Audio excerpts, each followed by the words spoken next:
시편은 하나님의 백성들을 설명하면서 하나님의 백성들을 니들은 복을 찾으려고 애쓸 것이 없어. 왜냐하면 너희들은 이미 복의 사람이야 라고 우리에게 규정하고 있습니다. 우리가 복의 사람이다. 우리가 복의 사람인 이유는 돈을 벌어서 복의 사람, 건강해서 복의 사람이 된 것이 아니라 내가 하나님 안에 거하기 때문에 내가 복의 사람이라는 겁니다. 여러분이 하나님 안에 있다고 하는 것이 얼마나 굉장한 것인지에 대해서 누구만 모르냐면 나만 몰라요. 누구는 아는 줄 아십니까? 마귀는 알아요. 마귀는 우리가 하나님 안에 있다는 것이 얼마나 대단한 것인지를 알기 때문에 끊임없이 하나님의 백성들을 신앙생활을 못하게 막고 우리의 믿음이 떨어지게 막는 겁니다. 하나님으로부터 멀어지게 막는 겁니다. 그런데 믿음의 사람들은 이걸 알아요. 야, 그래도 내가 곧 죽어도 내가 하나님 편에 있다. 하나님이 내 편이다. 내가 하나님 안에 거한다. 내가 하나님 안에 거한다는 것이 얼마나 대단한 것인지를 여러분 깨닫게 되길 간절히 바랍니다. 그러니 굳이 우리가 무슨 복을 찾으려고 몸부림치지 않아도 이미 나는 복의 사람입니다. 비록 우리가 유명해지지 않고 주머니에 많은 것을 갖고 있지 않아도 내가 복의 사람인 이유는 여러분은 하나님을 아는 사람이기 때문에 그런 겁니다. 우리 인생이 이 땅에 태어나서 우리 인생이 누릴 수 있는 최고의 축복은 뭐냐면 내가 하나님을 아는 겁니다. 하나님이 나를 알아주시는 겁니다. 그러면 인생이 이 땅에 태어나서 최고의 불행이 뭔지 아십니까? 하나님을 모르고 살다가 하나님을 모르고 죽는 게 가장 최고의 불행입니다. 하나님을 모르는 것처럼 고통스러운 복이 없는데 문제는 뭐냐면 이것이 고통이라는 것을 그들이 모르고 있다는 게 고통스러운 겁니다. 여러분은 하나님을 바로 아는 사람들 되길 간절히 바랍니다.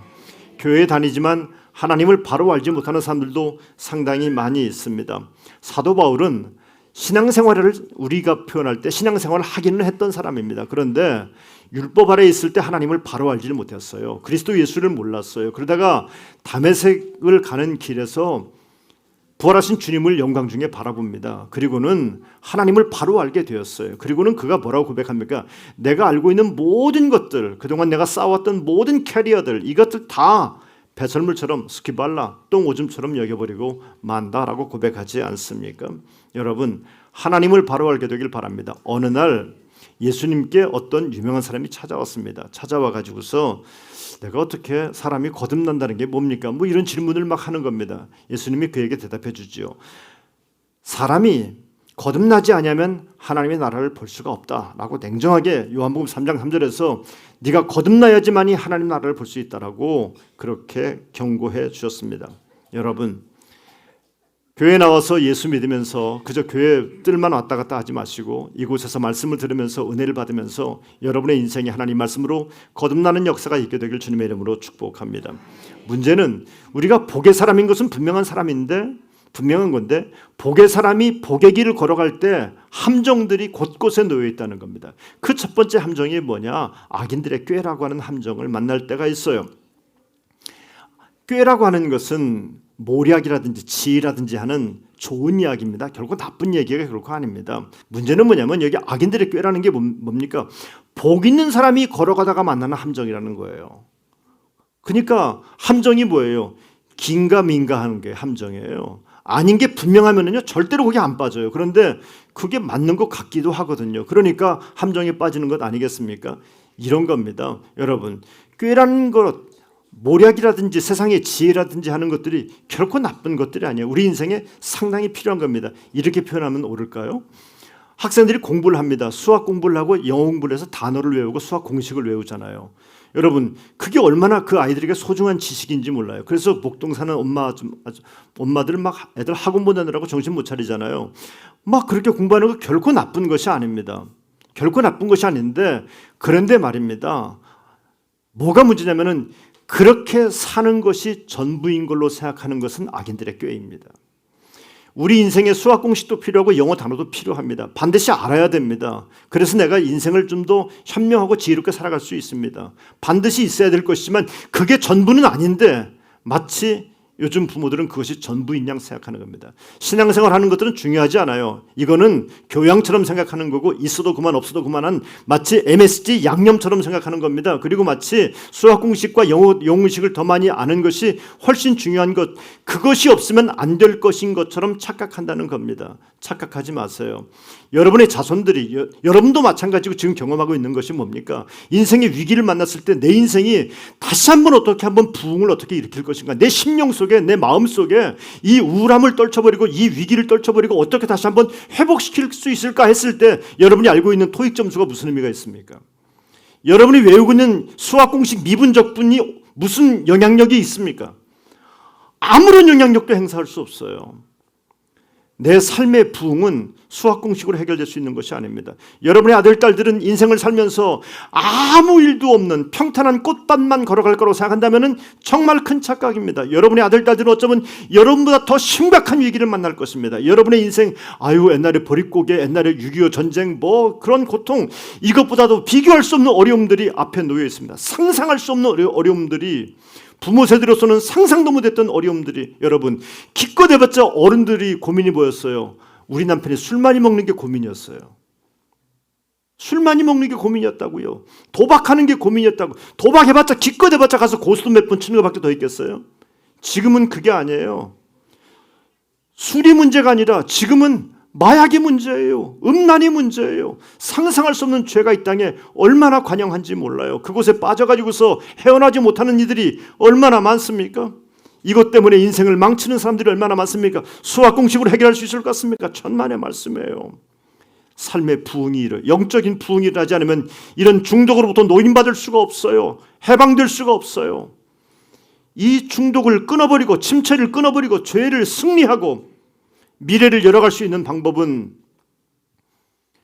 영의 부흥밖에 없는데, 영의 부흥은 수학 공식으로 해결될 수 있는 것이 아니라고 하는 얘기입니다. 사람들은 돈이 많으면 돈으로 안 될 게 없다고 생각해요. 돈으로 사람을 매수하고 돈으로 뭐든지 편법도 사용할 수 있다고 생각합니다. 그런데 그렇게 빨리 해결될 것 같지만, 그런데 그 빠른 길이 결국은 빨리 망하는 길이라는 것을 나중에 망해보면 깨닫게 됩니다. 내가 그렇게 돈이라도 안 썼다면 덜 억울할 텐데, 이런 마음이 드는 사람들이 얼마나 많아요. 그런데 망할 때 훨씬 더 빨리 망한 겁니다. 그런데 좀 더디 가는 것 같아도 하나님의 이 역사 속에서 이 문제를 해결해 주실 걸 믿고 하나님 말씀을 끝까지 묵묵하게, 정말 미련스럽게라도 하나님 말씀을 붙잡고 기도하면서 나가는 사람들은 결국은 더디지만 복될 줄로 믿습니다. 또 하나의 함정이 있는데 그것은 죄인들의 길이라고 하는 겁니다. 인생에는 길이 있다는 거예요. 하나는 의인들의 길이 있고 하나는 죄인들의 길이 있다는 겁니다. 죄인들이 주로 다니는 길이라는 것이 우리가 얼핏 생각하기에 사기쳐서 깜빵 가고 경찰서 가고 이것을 죄인들의 길이라고 생각하지만, 사실 좀 전에도 말씀드렸습니다만 그런 죄의 길에 빠지는 사람들은 그렇게 많지 않아요. 그렇게 많지 않습니다. 그런데 죄인들의 길은 하나님을 믿지 않고 걸어가는 길이 죄인들의 길입니다. 죄가 뭡니까? 못된 짓을 했기 때문에 죄가 아니라 하나님의 백성들의 죄는 하나님을 믿지 않는 것이 죄예요. 하나님을 믿지 않는 것. 내 인생의 주인이 하나님이라는 걸 인정하지 않는 것이 죄예요. 하나님을 믿지 않는 죄인의 길을 걸어가면서 자기 멋대로 살아갑니다. 인생의 주인이 마치 자기인 것처럼, 자기 나름대로 설계한 것처럼, 이 가정의 주도권이 나이가 있는 것처럼 내가 다 주도해버리려고 합니다. 여기에 문제가 있습니다. 그런 사람들은 사람을 잡고 해상에 좋은 것을, 이런 편법 저런 편법을 사용하느라고 시간을 다 소용하지만 결국 하나님을 두드리지 않습니다. 그러니 인생이 기껏 해봤자 자기 수준에서밖에는 살 수 없고, 기껏 해봤자 인생의 어려움 만나면은 아무것도 하지 못하는 폭삭 주저앉는 인생이 되어버리고 마는 겁니다. 또 한 가지 함정이 있는데, 이것은 우리 성도들이 정말 잘 알아야 되는 함정인데, 그것은 뭐냐면 오만한 자의 자리라고 하는 함정입니다. 오만한 자의 자리. 여러분도 기도하고 저도 기도하는, 자녀들을 위해 기도할 때마다 이런 기도하죠. 남편을 위해서 기도할 때마다 하나님 우리 자녀들 성공하게 해주세요. 우리 남편 성공하게 해주세요. 우리 가정 성공하게 해주세요. 여러분, 이런 기도가 얼마나 축복의 기도, 좋은 기도인지 모릅니다. 문제는 뭐냐면은 우리가 성공합니다. 성공하는데 어떤 사람은 그 성공이 축복의 자리지만 어떤 사람에게 그 성공은 오만한 자의 자리가 될 수 있다는 말씀입니다. 히브리 원어로 오만한 자들이라고 하는 말은 스스로 교만해 가지고서 자기보다 못한 사람들을 향해서 빈정거리는 사람을 오만한 사람이라고 말합니다. 하나님께 기도해서 높은 자리에 올라갔습니다. 세상으로 말하면 성공하고 출세하는 자리에 올라갔습니다. 그런데 내가 왜 이 자리에 올라갔는지를 몰라요. 내가 왜 여기에 서 있어야 되는지를 몰라요. 이 자리가 주는, 하나님이 주신 사명을 몰라요. 이 자리가 주는 영적인 의미를 몰라요. 그래서 이런 사람들은 그렇게 돈을 벌면은요, 돈을 못 버는 사람들 보면 참 반편같이 보이는 거예요. 저렇게 게을러서 어떻게 돈 벌을 수 있을까? 저렇게 미련해서, 저렇게 멍청해서. 그래서 이 자리까지 올라가지 못한 사람들을 비하하고 비난하고, 그리고 내 밑에 있는 사람들을 함부로 막 대우합니다. 함부로 막 대우합니다.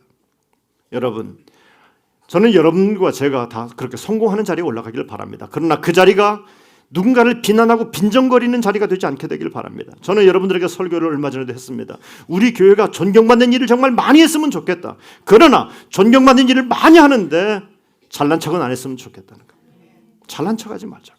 그러니 하나님이 여러분과 저를 높여주실 때 높아지는 만큼 내 권리를 주장하지 말고 하나님이 나에게 맡겨진 정말 손에 수건을 들고 누군가를 섬기는 일을 최선을 다하는 그런 성도들, 여러분의 자녀들이 다 되기를 주님의 이름으로 축복합니다. 여러분, 오만한 자의 자리에 앉지 않다, 높은 자리에 앉지 말라는 얘기는 결코 아닙니다. 어떤 사람이 그러면 높은 자리에 올라갔는데 오만한 자인지 아니면 오만하지 않는 사람인지를 알 수 있는, 구분할 수 있는 구분 경계점이 있어요. 그건 뭐냐면은 높은 자리에 올라갔는데 이 자리에서 나를 움직이는 이 오만한 자, 이 높은 자리를 움직이는 방법이, 기준이 하나님의 말씀이라면 그 사람은 아무리 더 높은 자리에 올라갈지라도 오만하지 않습니다. 하나님의 말씀이 내 삶을 움직이고 하나님의 말씀을 붙잡고 의롭고 경건한 길을 걸어간다면 높은 자리에 올라가면 올라갈수록 하나님께 더 쓰임받게 될 것입니다. 그러나 별것도 아닌 자리에 있었지만 그 자리가 오만한 자리일 수도 있어요. 아무것도 아닌 정말 허울밖에 없는 명예 하나 있는데 그 자리가 오만한 자리일 수 있어요. 그 이유는 그 자리에 앉아가지고서 자기가 자기 인생의 주인인 것처럼, 역사의 주인공인 것처럼, 마치 역사가 내 중심으로 움직여야 한다고 생각한다면 여러분이 앉은 그 자리, 볼품없는 자리일지라도 그 자리는 오만한 자리가 될 수가 있다는 것을 잊지 않게 되길 간절히 바랍니다. 문제는 우리가 이렇게 악인들의 꾀에 빠지지 않고 죄인들의 길에 서지 않고 오만한 자의 자리에 앉지 않고 이것이 내가 어떤 의지적 결단을 한다고 되는 것은 결코 아닙니다. 성경은 이렇게 말해요. 2절에 보니까 오직 여호와의 율법을 즐거워하여 그의 율법을 주야로 묵상하는도다. 하나님의 말씀을 날마다 묵상하는 겁니다. 이것이 습관이 돼요. 그러니까 하나님 말씀을 묵상하다 보니까 내 삶에 뭐가 생겨요? 기준이 생기는 겁니다. 여러분, 기준이 없잖아요. 그러면 그 인생은 형편없는 인생이 됩니다. 어떤 공동체도 마찬가지입니다. 영적인 기준이 있어야 돼요. 가정에도 기준이 있어야 돼요. 사회에도 기준이 있어야 돼요. 그 기준이 없으면요, 다들 지각경 홍길동처럼 지멋대로 살아가는 겁니다. 기준이 분명합니다. 하나님, 나는 지혜가 없어요. 내가 이 공동체를 이끌어갈 만한, 내가 내 가정을 이끌어갈 만한 지혜가 나는 부족합니다. 하나님, 저에게 말씀해 주세요. 그래서 하나님 말씀을 읽는 겁니다. 어디 좋은 말씀 한 구절 골라볼까 하는 그래서 읽는 것이 아니라 내가 지혜가 없다는 것을 인정하세요. 그러면 하나님께서 오늘도 내일도 여러분에게 필요한 말씀을 주실 줄로 믿습니다. 그 말씀을 붙잡고 살아가는 거예요. 이런 사람이 여호와를 경외하는 사람입니다. 여러분, 근데 말이에요, 목사님, 그거요, 교회에서나 써먹는 얘기지. 세상 나가봐요. 목사님 해상 물정을 몰라서 그러죠. 나가봐요, 살벌합니다. 맞아요, 살벌하죠. 맞습니다. 우리가 알고 있는, 내가 듣고 있는 이 하나님의 말씀이 해상 나가면은 별로 약효가 없을 것 같은 생각이 드는 거예요. 우리 마음속에 하나님의 말씀을 믿는다 하지만 말씀에 대한 불신이 우리 가운데 있어요. 그러니까 하나님의 말씀을 예수 안 믿는 사람들은 안 믿습니다. 안 믿죠. 안 믿죠. 근데 예수 믿는 사람들은요, 하나님 말씀을 듣지만 못 믿어요. 안 될 것 같은 생각이 드는 겁니다. 여러분, 근데 그것도 믿음입니다. 하나님 말씀대로 될 것 같은 믿음을 갖고 나가면은 오늘도 하나님 말씀은 내 속에서 역사하기 시작합니다. 그런데 아무리 성경을 많이 들어도 하나님 말씀은 오늘 내 삶의 현장에서 별로 약효를 발휘하지 못할 것 같다 생각이 든다면은 그래요, 아무런 힘도 쓰지 못하는 정말 소설책에 있는 내용 한 줄같이 느껴지게 될 것입니다. 근데 참 세상이 못된 놈들은 때로 몰려다니잖아요. 성경에도 보니까 복 있는 사람은 복수 단수로 썼어요. 그런데 악인들, 죄인들, 오만한 자들 다 복수예요. 쉽게 말하면 이거예요. 의로운 사람은 나 혼자인데 악인들은 때로 몰려다닌다는 얘기예요. 환장하겠어요. 안 그래요? 못된 놈들은 이렇게 때로 몰려다닙니까? 그래서 지들끼리 모여가지고서 작당하고 모함하고 별짓거리 다 하고 비방하고 사람의 마음을 고통스럽게 만들고 당하는 나는 정말 혼자서 꼼짝달싹하지 못한 채 고통을 당해야 된다는 겁니다. 괴롭습니다. 얼마나 고통스러웠던지 시인은 시편 102편 7절에서 이렇게 말해요. 내가 밤을 새우니 지붕 위에 외로운 참새 같습니다. 밤새도록 참새 혼자서 지붕 위에서 외롭게 있는 이 모습을 꼭 자기 같더라 이렇게 고백하고 있는 겁니다. 얼마나 고통스럽습니까? 그런데 말입니다. 오늘 시편 1편의 기자가 그래 맞아, 악인들은 때로 다니고 죄인들도 때로 다닐지라도 오만한 자들이 때로 몰려올지라도 그래도 내가 행복한 이유가 있다.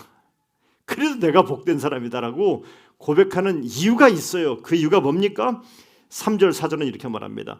그는 시냇가에 심은 나무가 철을 따라 열매를 맺으며 그 잎사귀가 마르지 아니함 같으니 그가 하는 모든 일이 다 형통하리로다. 악인들은 그렇지 아니하며 오직 바람에 나는 겨와 같도다 라면서 두 개를 비교해요. 시냇가에 심은 나무와 겨를 비교하고 있습니다. 하나는 의인은 시냇가에 심은 나무 같고 악인들은 겨와 같다는 겁니다. 여러분 겨가요 한 톨이 아니죠. 때로 몰려 있죠.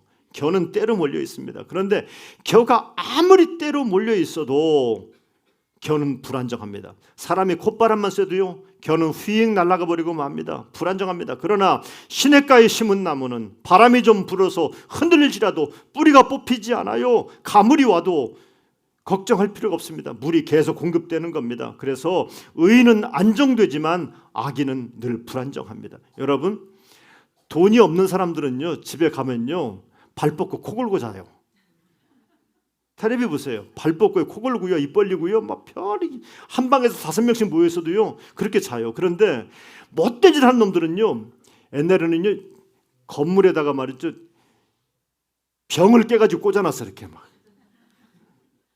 못 들어오게 전기 철책하고요, 금고 갖다 놓고요, 그리고요 침대 밑에다 총도 놓고 있어요. 그래도 잠을 못 자요. 왜 그래요? 못된 짓 했으니까. 불안한 거예요. 불안정한 거예요. 눈에 보이는 것이 우리에게 안정과 불안정을 주는 것이 아닙니다. 시냇가에 심은 나무가 돼야지만이 안정된 것이지, 의인의 길이 안정된 것이지, 죄인은 아무리 선한 것을 많이 갖고 있는 것 같이 보일지라도 불안정할 수밖에 없다는 얘기입니다. 시냇가에 심은 나무는 열매를 맺기 때문에 유익해요. 그런데 겨가 뭔 유익을 줘요? 무익해요. 내가 행복한 이유가 그거예요. 어떤 고난 가운데 있을지라도 우리가 행복한 이유는 흔들리기는 할지라도 나는 안정돼. 나는 뿌리 안 뽑혀. 오늘 비록 내가 흔들리고 있지만 이게 내 뿌리를 흔드는 흔들림은 못 된다는 겁니다. 나는 살아있을 겁니다. 여러분 성경은 우리가 고난당하고 고통당하는 것에 대해서 성경은 참 신학적으로 재미나게 해석하는 걸 볼 수 있습니다. 오늘 성경은 말이에요 복 있는 사람을 얘기하면서 형통하리라고 말씀하고 있어요. 여러분 복 있는 사람이 고난을 안 당한다 이렇게 말하면요 진짜 얼마나 좋겠어요. 그런데 형통한다 그랬는데 형통한다고 해놓고서 뭐 사자가 물어뜯는다 그러고 못된 놈들이 때려 몰려다닌다 그러고 얼마나 고통스럽습니까? 그런데 말입니다 흔들리긴 해도 고난은 당하고 고통은 당할지라도 그런데 내 인생이 형통할 것이다라고 고백하는 겁니다. 요동하지 않는다고 말합니다. 그러면서 이 형통을 설명하기 위해서 오늘 시편 1편의 기자가 썼던 말이 뭐냐면 열매라는 말을 쓰고 있어요. 열매를 맺는다. 형통이라는 말은 내 인생 중간에 어떤 장애물도 없고 고난도 없다고 하는 상태, 없는 상태를 형통이라고 말하는 것이 아닙니다. 세상은 그것이 형통이라고 말합니다. 인생 꼬였네, 고난이 있다는 얘기입니다. 형통하지 않는다는 얘기입니다. 그런데 하나님의 백성들이 성경에서 배우는 형통은 인생에 고난이 없다는, 아무런 고난이 없는 평평한 상태를 형통이라고 말하지 않습니다. 설령 고난이 있을지라도, 정말 힘든 일이 있을지라도 그의 인생의 마지막에 열매가 맺혔냐, 이 사람은 형통한 인생입니다. 그런데 아무리 뭐 좋은 것 같고 뭐 시온의 대로를 걸어가는 것 같고 어떤 방해도 없는 것 같고 장애물도 없는 것 같은데 그의 인생에 열매가 없다면 이 사람은 형통의 인생을 살아온 것이 결코 아닙니다. 시편 1편 기자의 신학적 의미를 제대로 깨달아야 됩니다. 이렇게 설명해 볼까요? 예수님께서 십자가에 죽으셨습니다. 십자가에 죽을 때 예수님의 제자들이 다 도망갔어요. 예수님이 잡힐 때 말이에요. 예수님의 제자 수제자 베드로는 예수님을 욕하고 저주하며 3번 부인했어요. 그러니 누가 보더라도 예수님은 형통한 인생은 아니죠. 십자가에 죽는데 뭐가 형통입니까? 참 딱하다. 젊은 나이에 안 됐다. 다들 그랬을 것 아닙니까? 왜 인생을 저렇게 살까? 딱한 사람이네. 이렇게 혀를 끌끌 찰 정도로 불쌍한 인생이었습니다. 그러나 비록 사람들은 예수님을 형통한 사람이라고 인정하지 않았을지라도 예수님은 부활하셔서 영적인 형통을 여러분과 저에게 주지 않았습니까? 예수님은 형통한 인생을 사신 분이십니다. 악한 사람들이 작당하여 몰려듭니다. 겨와 같이 몰려들어서 때로 몰려들어서 먼지 일으키고 힘들게 합니다. 그런데 여러분, 기껏 해봤자 겨예요. 알곡이 빠져나간 겨가 무슨 의미가 있겠습니까? 아무런 소용이 없는 겁니다. 5절로 6절은 이렇게 설명합니다. 그러므로 악인들은 심판을 견디지 못하며 죄인들이 의인들의 모임에 들지 못하리로다. 무릇 의인들의 길은 여호와께서 인정하시나 악인들의 길은 망하리로다 라고 말씀하셨어요. 얼마나 냉정하게 말씀한지 모릅니다. 여러분, 우리는 행복을 원합니다. 그런데 먼저 복된 사람이 되어야 됩니다. 행복보다 무한한 더 가치가 있는 것을 더 소중히 여길 줄 알아야 된다는 말씀입니다. 하나님의 말씀대로 에스더가 때로는 고통을 겪기도 합니다. 시련을 당하기도 합니다. 그렇다면 이 고통과 시련이야말로 내가 하나님의 살아계심을 경험할 수 있는 절호의 기회인 줄로 믿으시기를 바랍니다. 우리 인생에서 우리 아들, 딸들에게 줄 수 있는 최고의 자산이 돈 같지만 절대로 그렇지 않습니다. 믿음의 사람들이, 믿음의 아버지가 말씀으로 살아서 승리했던 경험이 이것이 내가 물려줄 수 있는 최고의 자산입니다. 여러분들에게 그 믿음의 자산이 있게 되길 간절히 바랍니다. 이 고통과 고난의 시간이 내 인생의 불통의 시간이 아니라 고통 속에서 내가 지금 하나님의 말씀을 붙잡고 있다고 한다면 나는 반드시 형통한 사람입니다. 나는 반드시 형통한 사람입니다. 하나님의 말씀을 붙잡고 마귀의 시련을 이겨보아야지만이 하나님 말씀이 진짜 위대하구나, 얼마나 하나님 말씀을 바르게 산다는 것이 얼마나 좋은 것인지를 고백할 수 있고, 내 아들, 딸들에게 하나님의 말씀대로 살라고, 아버지가 그렇게 살았더니 아버지를 형통케 했다라고 그렇게 가르쳐줄 수 있는 부모는 정말 복된 부모인 줄로 믿습니다. 고난과 시련을 통해서 하나님의 살아계심을 경험하고 하나님의 말씀의 신빙성을 체험한 부모들, 오늘 이런 부모들이 이 시대의 자녀들에게 소중한 부모님이 될 것입니다. 이런 부모님들은 이런 기도를, 이런 감사 기도를 할 수 있습니다. 주님, 내가 병든 것 오히려 감사합니다. 내가 이 병들므로 말미암아 내 연약함을 깨닫게 하시니 하나님 감사합니다. 하나님, 내가 고독의 수렁에 빠지게 됨을 하나님 오히려 감사합니다.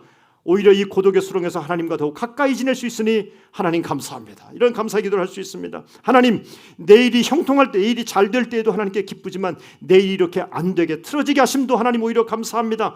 내가 교만하지 않게 하시니 하나님 오히려 감사합니다. 하나님, 아들, 딸 때문에 힘들고 어려운 일도 있지만 가족들 때문에 너무나 고통스럽기도 하지만 감사합니다. 내가 살아있다고 하는, 내가 인간이라고 하는 것을 깨닫게 하시니 오히려 감사합니다. 먹고 사는 게 힘들고 어렵습니까? 그래요. 눈물로 밥을 먹는 심정을 이해할 수 있게 하시니 하나님께 감사하시길 바랍니다. 불의와 허세의 시기를 살아가는 것 때문에 이 불의와 허세의 사람들 때문에 고통을 겪고 있습니까? 그래요. 감사하십시오. 하나님의 의가 분명히 여러분 삶에 역사하실 것을 기대하면서 감사하시길 바랍니다. 여러분, 이런 고백을 우리가 하게 될 때 시험이 무슨 대수겠습니까? 고통이 대수겠습니까? 교인들, 우리 거룩한 데 세운교회를 만나면 제가 종종 이런 얘기를 해요. 우리가 어떤 교인입니까? 우리가 어떤 교인입니까? 따라서 합시다. 우리가 어떤 교인입니까? 어려움과 환난과 시험을 다 통과하고 이 교회를 우리가 함께 세워나간 교우들입니다. 여러분의 인생에 수없이 많은 흔들림이 우리 가운데 있었습니다. 그러나 우리가 흔들리지 아니하고 더 겸손하게 선한 열매를 맺음으로 형통의 간증자들이 될 줄로 믿습니다.